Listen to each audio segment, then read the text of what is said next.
Guys, what's up? So, for today's video guys, I'm drunk. So, nag-inom kami kanina and then I'm super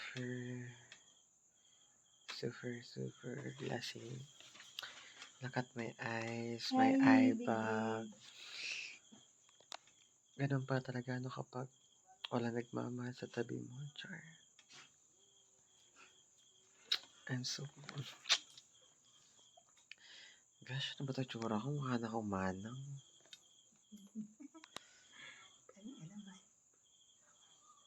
Wala na akong ganda. Gandang lalaki. Kumipas ng ganda na. Lumipas na. Gano'n ba ako kapangit? Parang wala magkagusto sa akin. Gano'n ba ako pangit? Pangit na ba ako?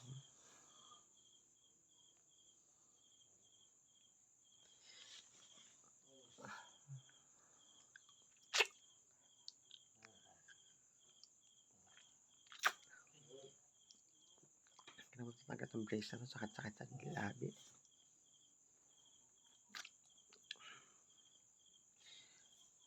So, haggard. Hindi ka na makakagad. Haggard na haggard. Haggard, true. Haggard na haggard. Ay. I'm with Miss Kuribang. Hi guys, how are you? Liquor ban. Oh my God. That's liquor ban. Vodka. I don't like vodka. Hindi naman kasi ako umiinom guys. So, nag-ano ka na? Gin calamansi. Inamin, pampatulog lang. Wala, and kinda gusto ko lang ma-chill. Ang tamang pampaantok ko lang. Ganyan lang. Ngayon lang talaga ba? Ngayon lang. Ang tanda ko lang parang wala magkagusto sa akin. Ang pangit-pangit ko na ba parang wala magkagusto sa akin. Galing ko nga ito yan, isang piraso tani. Ay. Ba't kasi wala, hindi pantay yung bigote ko. Dito lumalago, dito isa lang. Tanga ang puta. Kaya ginagapit ko to kasi ito wala, ito lang nagkakaroon. Salbahe.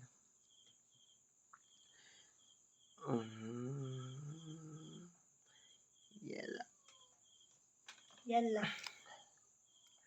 Hindi, antok na lang ako guys. Hindi naman ako nag-inom. Antok lang ako kasi wala, ilang araw na kasi akong puyat. Busy garot sa business. Walang time. Antok lang ako. May pinagtana sa kabilang bahay. Kabilang bahay kami.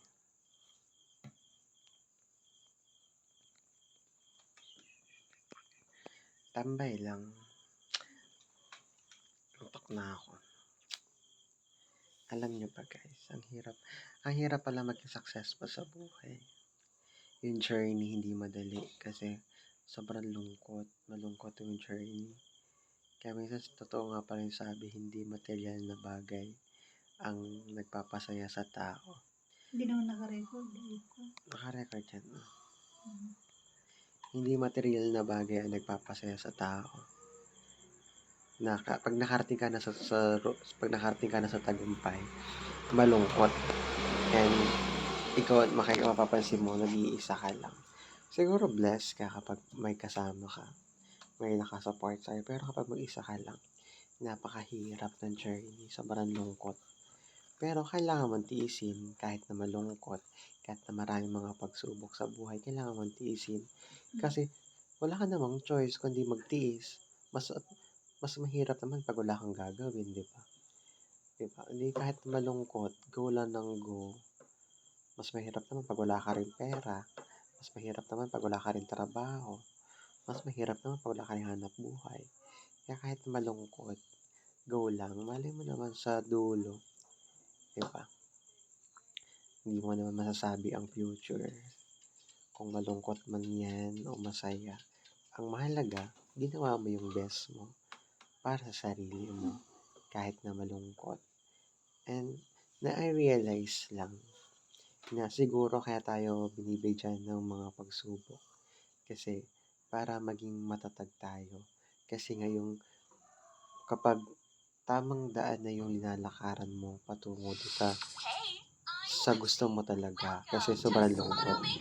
Kapag hindi mo siya nakaya, bibitaw ka talaga. Pero kung pero kung pero kung nakaya mo, kung matatag na, kung sapat na matatag yung puso mo, yun ang lakaran mo na malungkot na journey. Makakayanan mo yun, makakasurvive ka. Kasi nga, subukan na ng panahon, di ba? And marami namang mga negosyante rin ang dumaan sa ganong sitwasyon na na may nagsasabi talaga na malungkot naman talaga. Pero, syempre, dahil gusto mo ang isang bagay, gagawin mo pa rin. And, mas maganda na yung ngayon naghihirap ka. And pagdating ng araw, malungkot man ang buhay mo, nag-iisa ka man, yung may matulungan kang iba para may matulungan ka ba, may mabigyan kang trabaho, pang-support ng needs nila, it's malaking blessing na yun na makatulong ka para sa iba, di ba? Kung yung iba matataas ang standard bago makahanap ng trabaho, at least ikaw baguhin mo man lamang yun para yung iba mabigyan mo ng hanap buhay para masuportahan naman nila yung mga pangailangan nila. 'Di ba? Malay mo may kanya-kanya tayong calling, 'di ba? Hindi mo alam. Kaya dapat laban lang laban lang everyday, maging strong.